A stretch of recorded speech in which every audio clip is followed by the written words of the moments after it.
La DAFA, la Direction de l'Agriculture et de la Forêt, mène actuellement une enquête nationale pour définir et évaluer les changements au sein de la filière. Parmi ces changements, il y a les techniques culturelles et aussi l'emploi des produits phytosanitaires. La Guadeloupe est bien évidemment concernée et c'est le secteur de la banane qui a été choisi pour mener cette enquête. Le reportage d'Eric Stimfing. L'herbe est l'avenir de la banane.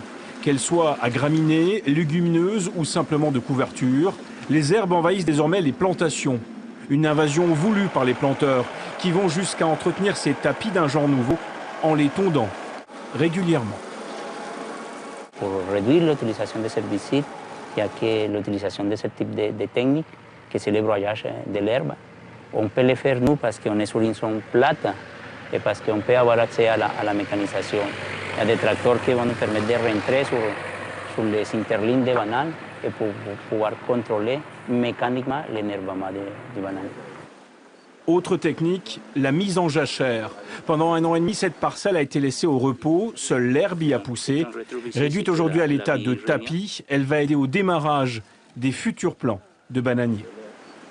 Ici, à l'habitation du manoir à Capesterre-Belle-Eau, comme dans la majorité des autres exploitations du département, l'objectif affiché est désormais de produire autant, tout en diminuant, voire en éliminant l'emploi de certains produits phytosanitaires. Cette évolution des techniques culturales est au cœur d'une enquête nationale menée par la Direction de l'Agriculture et de la Forêt. Depuis 3 mois, ces enquêteurs visitent un panel de 128 exploitations. L'enquête n'est pas terminée, donc il n'y a pas encore de chiffres vraiment qui vont sortir tout de suite là maintenant. Mais ce que je constate au jour le jour auprès des agriculteurs, c'est qu'effectivement, il y a eu beaucoup de changements par rapport à il y a 10 ans ou même 5 ans.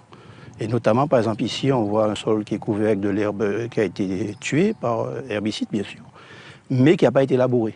Et l'avantage, c'est de maintenir un niveau d'humidité dans le sol qui est très favorable au développement des vers de terre, de la biodiversité du sol et en même temps de la fabrication des nutriments. Les résultats définitifs de cette enquête nationale sont attendus pour la fin de l'année.